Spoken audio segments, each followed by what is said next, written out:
Breaking news out of Bangladesh, where the Supreme Court has scaled back a ruling by the High Court to reinstate a job quota system. So in June, the High Court brought back a system that reserves 30% of government jobs for relatives of veterans who fought in Bangladesh's War of Independence. Well, after violent protests this week, the Supreme Court has suspended that ruling and brought forward an August 7 hearing on the matter. A nationwide curfew does remain in place, and it's been extended indefinitely. That's as security services try to quell the protests. And details on the top court's ruling will become clearer in the coming hours.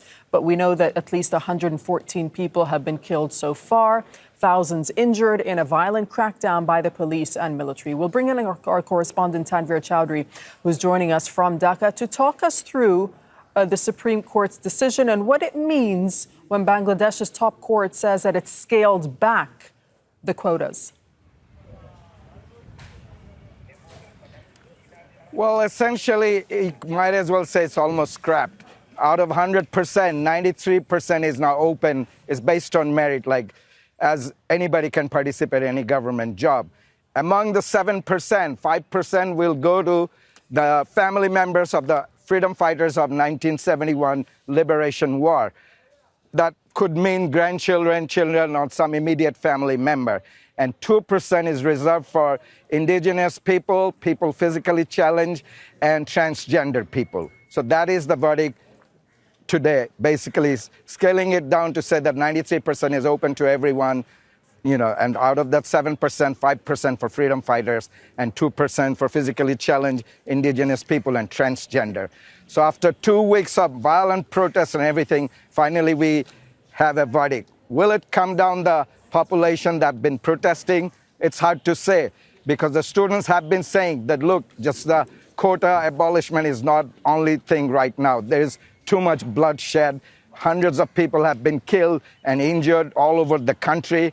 A lot of the quota leaders and coordinators I've been talking to, one of the top leader was picked up day before. He's still missing. He was picked up by detective police. His name is Nahid Islam, and there's no trace about where he is.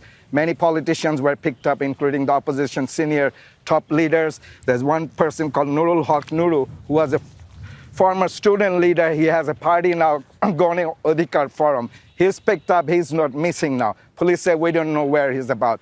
We've seen videos among our colleagues who filmed these things in different parts of the city and other parts of the. Such violent videos I've hardly ever come across. Police shooting people at point blanks, youngsters, just at point blank. None of these are aired in local TV. TV is highly censored. Now all we hear is about the damage and arson that was committed. Nothing about the killing, the number of people in the medical. Newspaper is hard to come by. There's no internet. Telecommunication is very erratic. Phone call drops. So people are literally blind. There is a communication blackout.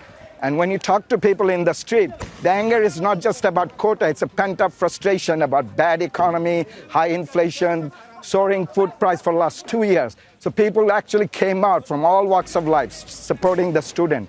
This is going to be hard to quell that anger in the street. People say we're not going to forgive the number of people killed by the police in such aggressive way.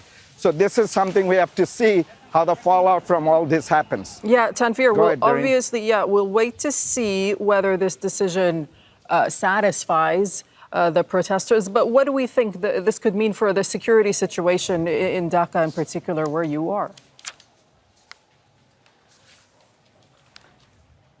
It's very eerily calm. There's heavy presence of military, paramilitary, and police.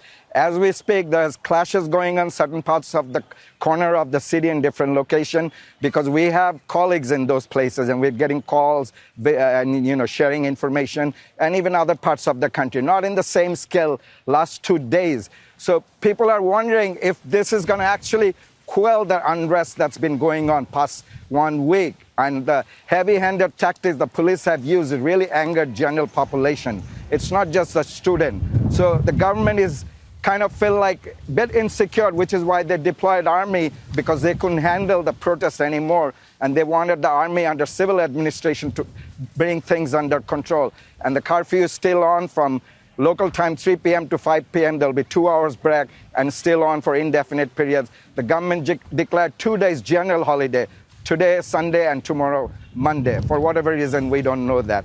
So everything is very basically on the air. We don't know what will happen next because it's so dynamic and fluid, the whole political situation and things on the ground. Okay, Tanvir, we'll let you go for now, but we will be speaking to you in the hours to come. Thank you so much for that update from Bangladesh. Make sure to subscribe to our channel to get the latest news from Al Jazeera.